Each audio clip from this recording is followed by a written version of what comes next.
Thank you all for being here through the day. The participation level has been wonderful. It's my pleasure to introduce our next speaker, and that is Arun Sarin. Arun Sarin is a senior advisor at KKR program, so I will be very brief here. He is, as I said, a senior advisor, former CEO of Vodafone. He was the chief operating officer and president of AirTouch before that, which was itself spun off from PTG. He's one of our own. He's got an MS in engineering from Berkeley, an MBA from the Haas School here. He received his BS in engineering from the Indian Institute of Technology, IIT. He was recently named Honorary Knight of the British Empire.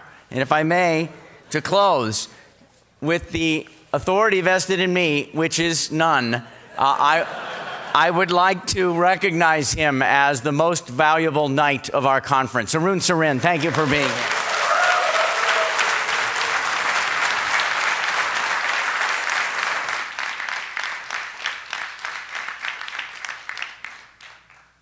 Good afternoon, good evening, everybody. Rich, thank you very much for a kind introduction. I know there'll be many jokes told about this knighthood, and I look forward to it. I have to tell you, listening to the previous panel, Kanwal Rekhi looks at me and he says, companies like IBM and Vodafone, those kind of risk-averse jobs, you should go into the venture business out there. And so, for all of you who've spent the entire day here, this has got to be such a terrific immersion in Asia in general, but I was here for the last couple of hours, and whether it was Mr. Lim or Sabir or Kanwal or Vivek or the others, what a terrific organization, and I think you've heard a lot. And I'm sitting here asking myself, what is it that I can tell you at the end of the day? More importantly, I'm standing between you and a happy hour, and so I hope things haven't changed very much since I was here 30 or so years ago, that anytime you had a happy hour, you made the best of it. So I'm going to try and keep my comments brief, but thank you again very much for having me here. I hope it is very obvious to you that the center of gravity is changing. And frankly, it has been changing for the last 5 or 10 years in a pretty meaningful way. And I'm not going to stand here before you. I'm sure when Scott was here earlier in the day, he would have given you all the statistics like any good banker and Morgan Stanley person. So I'm not going to repeat, kind of the Chinese GDP is growing at 9% and the Indian at 7.5% and blah, blah, blah. I think you've probably slightly statisticed out by now. But the point is, there is absolutely no doubt in my mind that the center of gravity is moving and things are changing. But equally, one has to recognize that Asia is actually not homogeneous. Japan is very different from China, is very different from India, is very different from Indonesia. So as you think about Asia, kind of make sure you're sort of zeroing in on a particular large country. In my comments today, I really want to spend a little bit of time on China, a little bit of time in India, principally because we had very large operations in those two countries. In China, we are investors in China Mobile that has 500 million subscribers. We only have a 3% interest, and that's an interesting question. Why only 3%? In India, we own the company 67%. We have 100 million subscribers in India. We were in Japan. We came out of Japan. So there are a lot of things going on in Asia. What I want to focus my comments on with you today is, one, how do you think about sort of kind of some of these large economies, and how do you assess risk in these large economies? Because as terrific as China is, the line is not going to be a straight line. You're going to have some ups and some downs and some sideways. Equally with India. And the question is, how do you think about risk in a country? The second thing I want to talk about is our experiences and what did we learn when we went into China in 2002 and into India in 2007. What were the kinds of things that we thought we were going to get? And at the end of the day, what is it that we ended up getting, both in economic terms and, frankly, in non-economic terms? And finally, for many who are here, the question is sort of, so if all of this is going on, so what? So what should I do about it? If you observe it, terrific. I buy into it. But so what do I do? And I want to spend a little bit of time on that because I think it's important that we understand the context of this discussion. So first, let me just talk a little bit about assessing risk. Frankly, we were in many different geographies. We were in 40 countries. Some were dictatorships, some were democracies, some were stable, some were marginally stable. And the framework that I always used to use is kind of the sum of the political institutions, the social institutions, and the economic institutions. And how were they progressing and where we could find growth.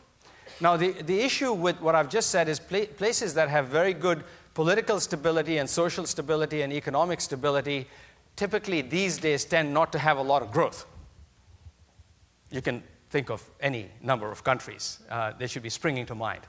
And the question is, where is it that you get growth, but where the political, social, and economic systems are such that while they are not terrific or perfect today, that the vector that they're on is likely to be a good vector so that if you invested $1 billion or $2 billion or 10 in our case, that over the next 5 or 10 or 15 years, our shareholders would get a reasonable return adjusted for risk.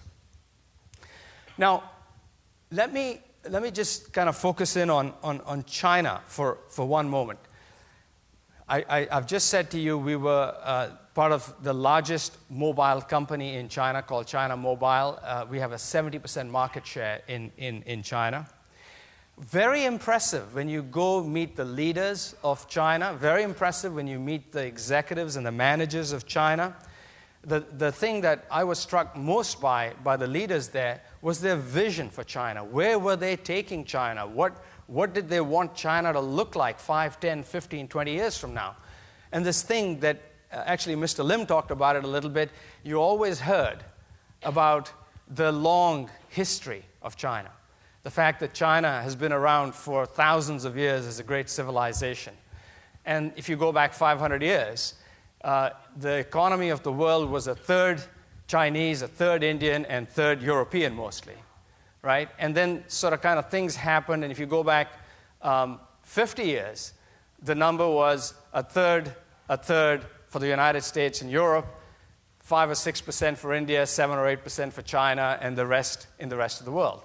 And their point is that this notion where China doesn't have a third of the world GDP is an aberration of the last 50, 75 years. And that for the hundreds of years, the world order is that it's about a third.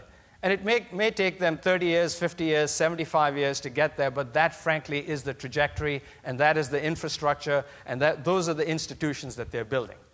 So that's sort of kind of the headset of a country and the leadership. And frankly, we've got to pay attention to it because it's not a case, in my judgment, frankly, they will achieve that goal. I don't know if it takes them 30 years or 50 years or 75 years or 100 years, but they are clearly focused in that direction. Like I said, when you meet Chinese leaders, very impressive. Many of them happen to be engineers, so they're very analytical, very thoughtful about what it is they want to do.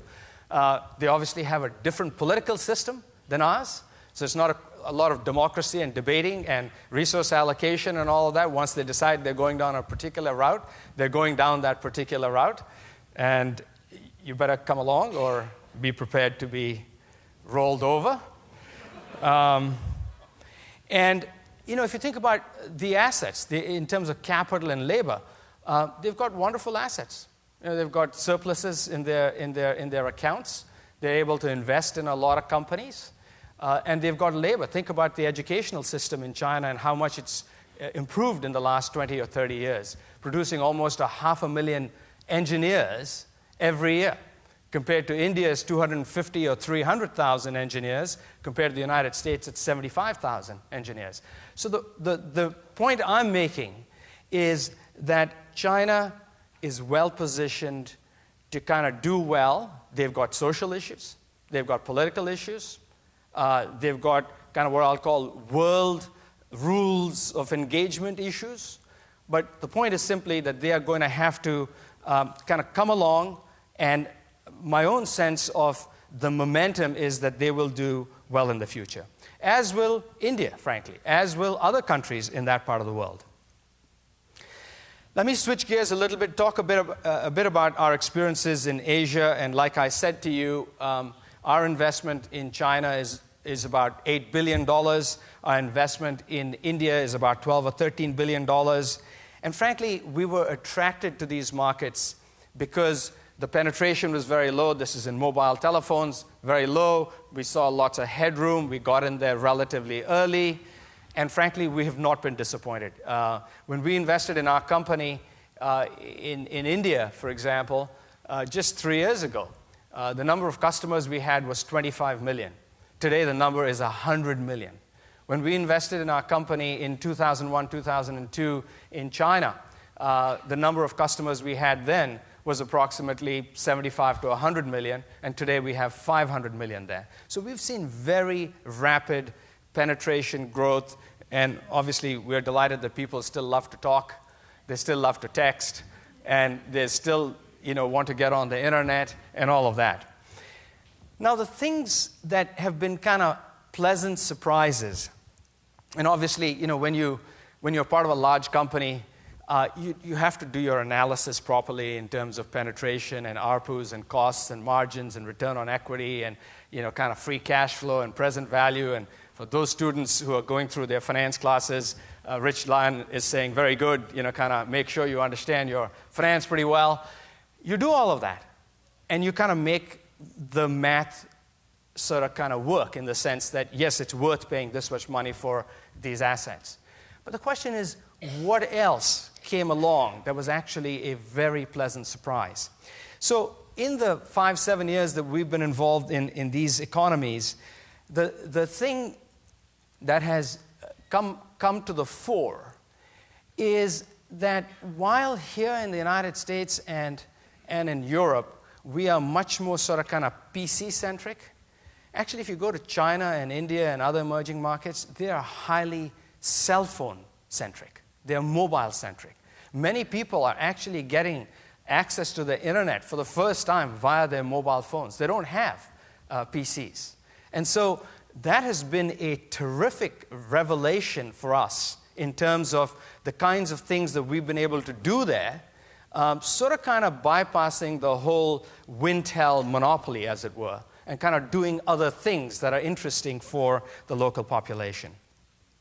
The second thing is, if you think about the prices in India, I think it was Sabir who said, if you reduce the prices in India by 1 paisa, you can move market share.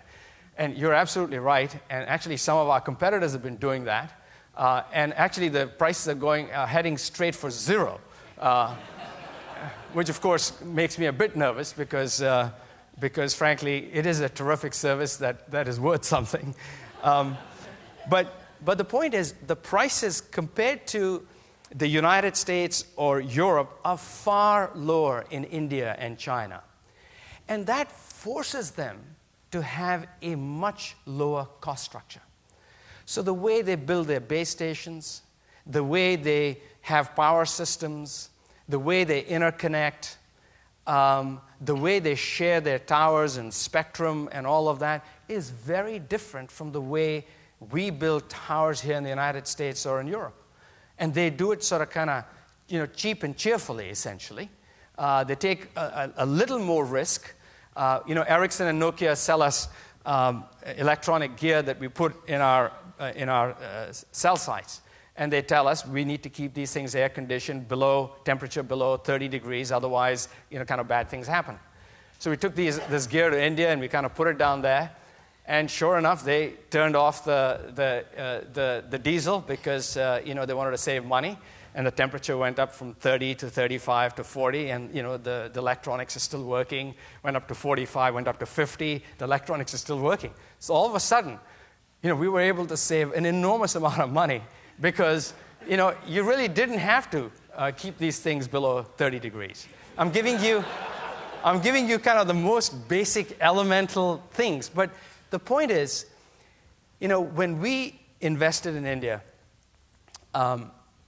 we had all these great ideas about, we'll send all our cool technology from Europe and America there, and we did. And sure enough, the Indians and the Chinese kind of twisted them and turned them and all of that, and now they are at the forefront of a lot of this kind of what I'll call on-the-ground innovation. And they're beginning to kind of send things back to the headquarters saying, did you know, and you can share this, and you can do that, and all of that, because frankly, Arun, you want a 40% margin on a 1 cent a minute revenue stream. The only way I can do it is by kind of, really pressing down hard on how all of this can work. The point here being that actually you will find China and India and other emerging markets great sources for innovation. And the reason is, one is this concept of, necessity is the mother of invention. And the second concept is there is no sort of incumbent industry that is leaning too far into you. And let me give you an example of that. Money transfer on cell phones. We started a system in Kenya called M-Pesa. And we started, you could basically send an SMS text, and you could go to a Vodafone shop or a kiosk and pick up your money. And people who were working in the cities but had parents in the rural areas were able to send money and so on and so forth. Cool idea. We launched it. It was an absolute hit. We've now taken it to a few other countries, mostly developing countries. Now you try and do that here. You've got lots of embedded interests, whether it's from other people who offer similar things, whether it's banks, whether it's MoneyGram, whether it's others. Basically, there are regulations. Now, all of a sudden, you'll have to get certified by the FDIC, or you'll have the controller of currency come and talk to you about sending $5 or $10, a little PayPal little thing out there, essentially, right? So there are fewer barriers, institutional barriers in many of these countries, and therefore it actually accelerates innovation. So I'm going to stop with that. I'm happy to take a couple of questions on our other experiences, but the main thing to think about is that there is lots of innovation, and this innovation will happen. It'll come back. I think it's good for all society, frankly, because if it's a proven concept, then when you bring it back here, there's less resistance to adoption. So on to my third point, which is kind of, so what? All of this is going on, so what should I do? So the first thing I'd say is, for everybody, is be involved in Asia. We've just kind of had a whole day of Asia is becoming more relevant, center of gravity, more GDP, incremental GDP, innovation, all of that. Be involved with Asia. So there are many ways you can be involved in Asia. You can invest in Asia, you can work in Asia, you can travel to Asia. You can do any number of things. The only thing I don't want you to do is not be involved in Asia. And what I'd say to you is, if you're terribly lazy and you don't want to kind of move around or whatever, just walk around the Berkeley campus and go around saying hello to people.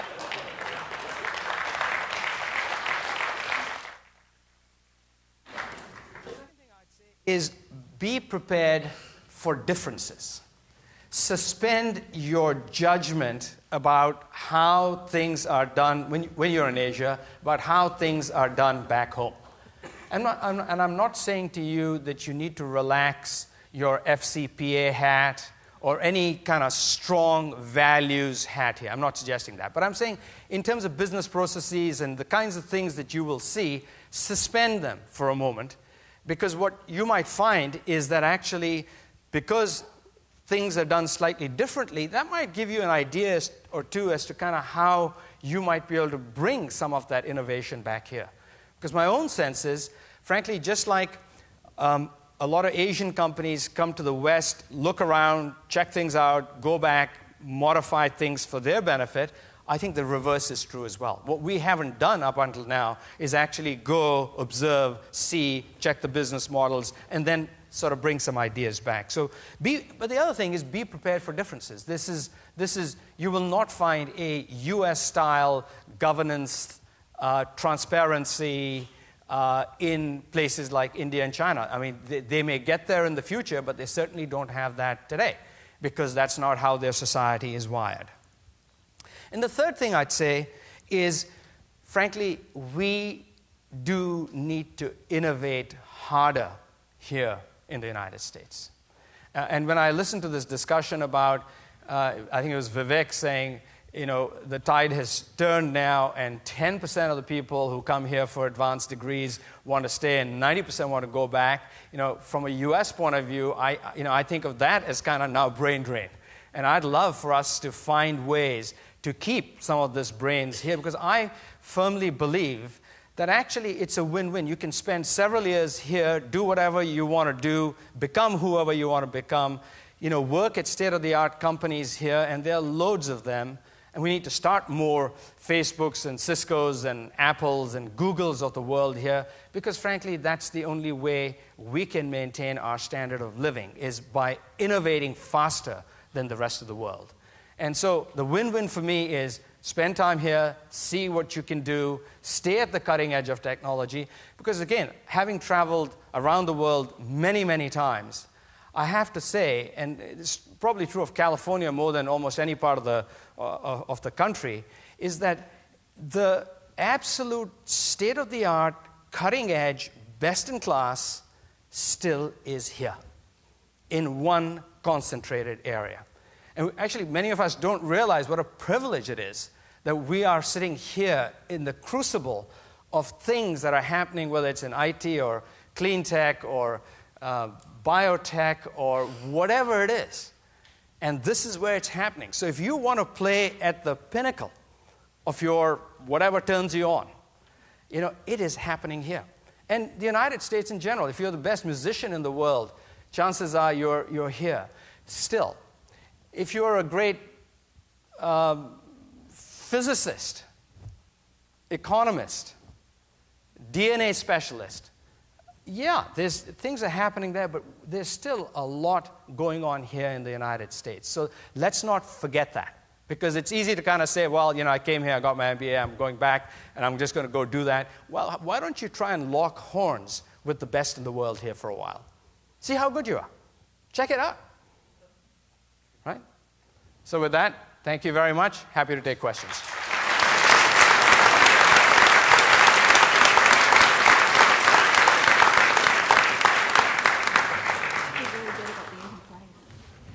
Yes, ma'am. I'm just interested, you just mentioned that only 3% interest from China Mobile. Can you explain on that? Well, I was afraid you'd catch me on that. So let me give you the spread, though. So 87% of China Mobile is owned by the government. Okay? 10% is the public float, and 3% is Vodafone. And we are privileged to have the 3%.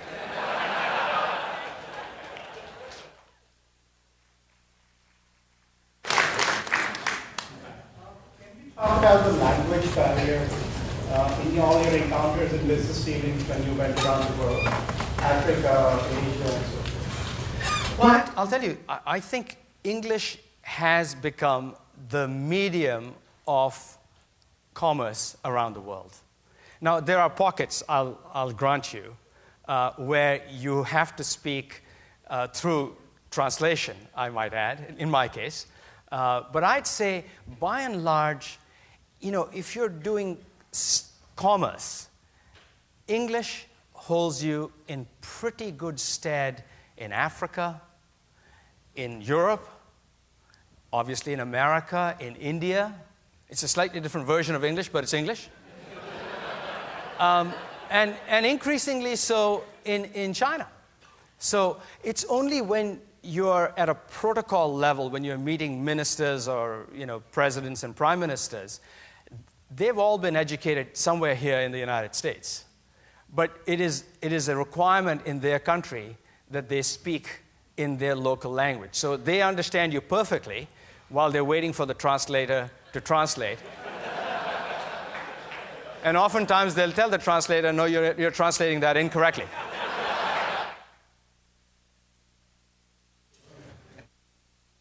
Question? You had earlier mentioned that when you go back to Asia or India or China, you got to suspend your judgment because you've been here for a number of years. You have certain hard baked thoughts on it. What are your biggest learnings in Asia, particularly in India and China, that provoke that? So what any eye openers? So I mean, the thing I'm always impressed by when I travel to India and China is just is the buzz that you get when you're going there, when you go there. There's a lot happening in every sector, not just telecoms. You know, you're meeting people in virtually any sector, whether it's manufacturing, whether it's energy development, whether it's retailing. There is, just a buzz. And frankly, when you think about, Walmart coming to India, or other energy companies doing business in India or China, they're doing business slightly differently. It's not the Walmart that you see 30 or 40 miles from here, kind of massive, storefronts and so on and so forth. If they had large Walmarts in the outskirts of India and Mumbai, nobody would go to those stores. So you're actually seeing them change their business model and make it a slightly smaller, more compact area, still using terrific technology and terrific just-in-time inventory systems and sourcing and all of that, but they've had to adapt and adopt. And so my view would be, whatever your expertise is, terrific, hold it dear, but when you go there, enjoy the buzz, see how people do business, because it'll give you an idea or two. In the back. Yeah, Vodafone made lots of investments, and one of them was in Japan, KDDI, so I wonder what the lessons learned were from that investment as compared to the other ones that were more successful. Okay, so the investment, you're obviously a telecom person, I recognize you. But it wasn't KDDI. We bought a company called Japan Telecom. Yeah, it was Japan Telecom, and we renamed it Vodafone. And we bought it in 2001, 2002, and we came out in 2006. And frankly, the reason we came out was we got such a fantastic offer from Masayoshi Son, the CEO of SoftBank, that frankly, at the end of the day, you do work for your shareholders, you take the £9 billion and say thank you very much, and promptly return it to your shareholders, which is what I did. Yes, ma'am. Talk about the suspending of judgment, that despite all the culture-driven system, you think it's a universal set of human values that we all adhere to. Second question is, the 3% investment, are you making money on the 3% investment? Let me answer the second question first. It's slightly easier. Yes, when we invested, our 3% was worth $2.5 billion. Today, it's worth $8 billion. So, and this is one of those things that if we wanted to kind of liquidate our position, we could liquidate it because it's a publicly traded company, et cetera. And frankly, there are times when your shareholders would lean on you and say, why don't you liquidate it? And you have to tell everybody, this is China, this is long term. If we liquidate it, we're never, ever getting back into China. So that has kept us going, and I certainly hope that my successor will keep it going for many, many more years. Your first question was about values, and I'd say absolutely. When I say suspend judgment, I'm not suggesting to you that you suspend any of the core values. Not at all. I'm just asking you to suspend your judgment about how things are done, more from a process point of view, not from a value point of view. And sometimes it's a fine line. We at Vodafone, we were in 40 countries. We had to be respectful, and each one of our companies was a very big company in their own right. In Germany, it was the second or third largest company. Our subsidiary in Germany was the second or third largest company in Germany. Our subsidiary in Italy, worth $10 billion, was the second or third largest company. So these were big companies, and we had to bring everybody into the tent. And I would say the same thing to people there, which is, yep, there are different cultural values, etc., but there is a superset of values that we hold core, that we called Vodafone values. Those you hold core. But on the margin, when it comes to thinking about people, I mean, respect for people is a core value. You don't ever disobey that. Doing the right thing. No matter, kind of whether you're making your numbers or you're not making your numbers, you always do the right thing. You don't cook your books, you don't kind of do anything nasty and naughty. Because the point is, the penalty for the individual, for the organization, for the entire organization is just too massive. Hold your core values and then stay open. Yes? So if I can extend the 3% interest question you have with China Mobile, you mentioned there is a financial part of return, but there is also non-financial part of return. Can you elaborate a little bit more on the non-financial part? I think that's probably a question. I mean, that's probably something you can tell all the other larger corporations here, that there are still some of them hasn't been to China yet. So what are some of the drivers you think they should go now, that they shouldn't waste this opportunity? Yeah, let me actually, I'll answer your question, but let me actually say, if you're a large company and you're not in China and India today, you're missing a big bet. Frankly, I don't know. First of all, just on its own merit, these are such large economies with such large customer bases. Why wouldn't you be there? That's the first question. And the second is, it'll open your eyes as to kind of, just like all the examples I gave you about spectrum sharing, cell site sharing, reducing cost on diesel. I can go on. I can give you 20 examples of what, frankly, we learned. And then we bring these learnings back to the core mothership, in our case, Vodafone, based in Britain. And then we start saying, well, why aren't we doing all these 5 things to reduce costs so we can pass on the benefits to our customers and shareholders? So my view is it's absolutely essential for companies, especially large companies, to be in India and China. They will learn an incredible amount. Now, there's a lot of momentum in large companies. And so people and boards sometimes are not as tough on these companies because financially, you could always say, yeah, it's kind of, it looks good now and it's fine, but nobody values the intangibles that I've just talked about. And my view is actually the value in the intangibles is very large when they think about those intangibles vis-a-vis their company. So add the tangibles and the intangibles and press forward. In the back.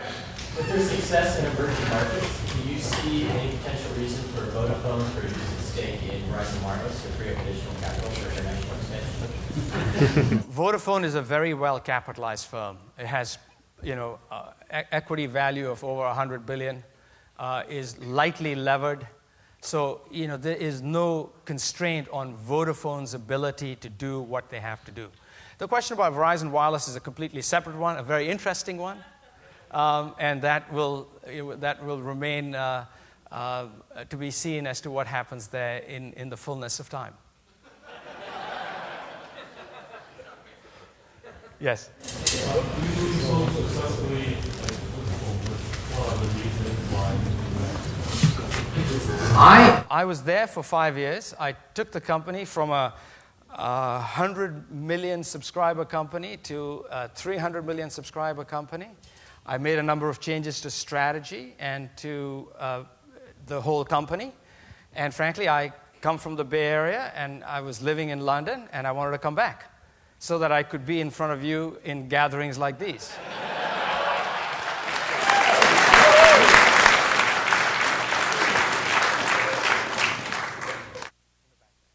Every large company wants to enter these developing nations because they want to get their foot in the door and as well tap into the potential demand in future, right? So could you share your thoughts on pros and cons going joint venture versus buying the company versus just going organically, Like in case of Japan, you bought a company there. Would you have been more successful going a joint venture with some Japanese? Yeah. So it's a really good question. And the whether you go in de novo or you go into a joint venture or you buy a minority interest or you buy a majority interest, is really a question of what opportunities exist for you. In the mobile telephone business, you require a license from a FCC-like body in every one of these countries. There are a handful of these that have been issued out. So if you weren't there right in the beginning, like we were there in Germany and Italy when we partnered with local partners like Mannesmann and Olivetti, we got those back in 1994, 1995. But today, it's very hard to get a de novo license. So you almost have to then go joint venture, minority share, or majority share, depending upon sort of kind of, what is possible.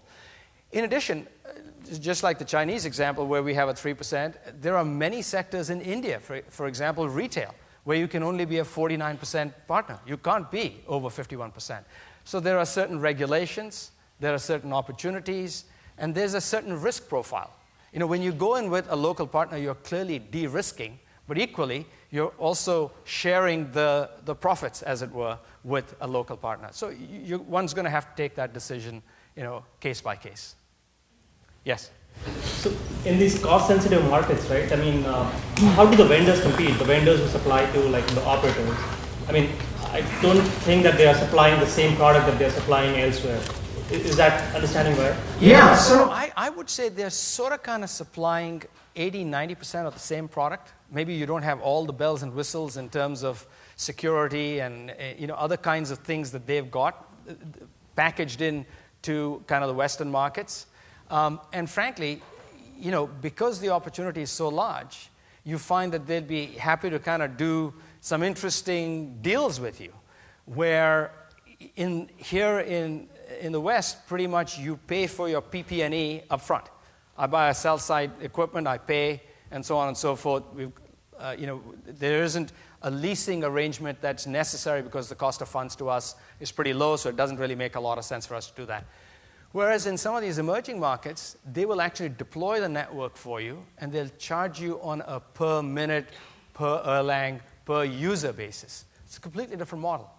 So you're basically revenue sharing with them as you go along, as opposed to taking the equipment up front and depreciating it. Yes? So things are going great for India and China. I just wanted to make a thoughts about do you see challenges now or in the future when you have two such big growing economies in the same region?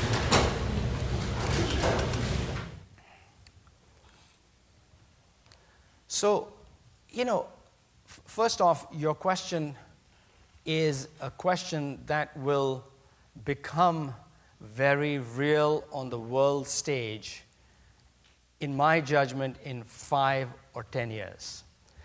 Obviously, China has 1.4 billion people. India has 1.1 billion people. That's 2.5 billion out of 6 billion people on the planet, right? Their need for all kinds of resources, their need for growth in terms of, the carbon issues and environmental issues, given that we are one planet at the end of the day. My view is what's happening right now is I think most people are just figuring out that this thing that we're talking about is real and permanent. I think many people have kind of sensed that there's something going on, but they haven't really clicked into the fact that this is real and permanent. When they realize it's real and permanent, then I think the way we all think about how we all coexist will have to be reevaluated. Whether it's our economic policies, whether it's our foreign policies, whether it is our attitudes, whatever it is, I don't think it's completely sunk in yet. And frankly, that's the opportunity, which is, having spent the day, hopefully you are kind of half a step ahead in terms of understanding the reality here. Now, my own view is the success of China and India will depend in no small measure on the way they conduct themselves as emerging powers.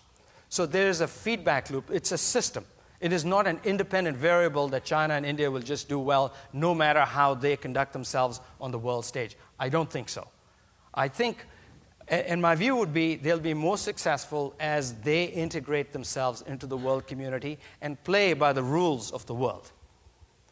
Now, how that all comes along, to be candid with you, I've got a reasonably broad plus or minus 1 sigma in terms of what might happen. But it's a 5 to 10 year thing, but your question's an excellent one. The dean has spoken. Question number 1. From the previous Indian forum, Indian panel, we heard about the importance of innovation done by entrepreneurs in emerging markets.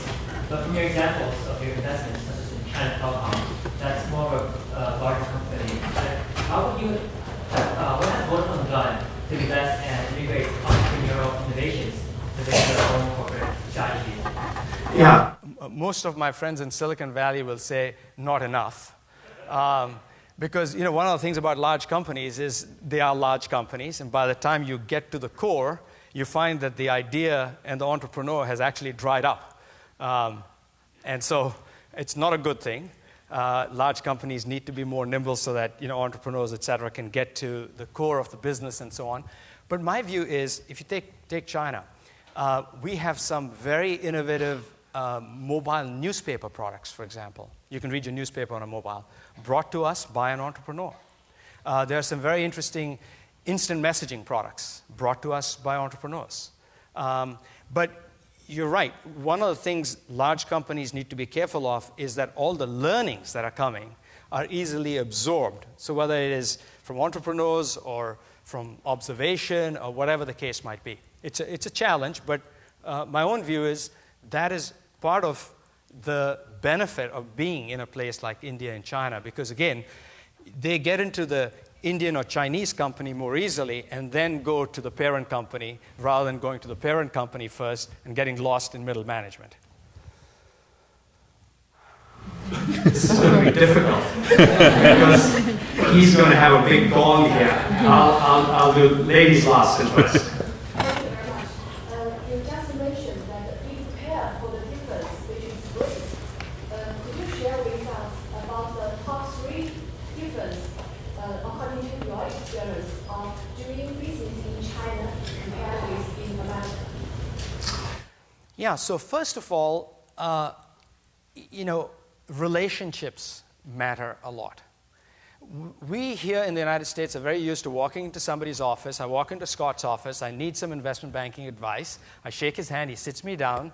In 5 minutes, we've transacted whatever I wanted. I want to buy a company. I need his advice. And he's told me how great Morgan Stanley is. And in 5 minutes, we've got a deal. And we've got 20 analysts and 40 managing directors working on the case. And we bought the company day after tomorrow.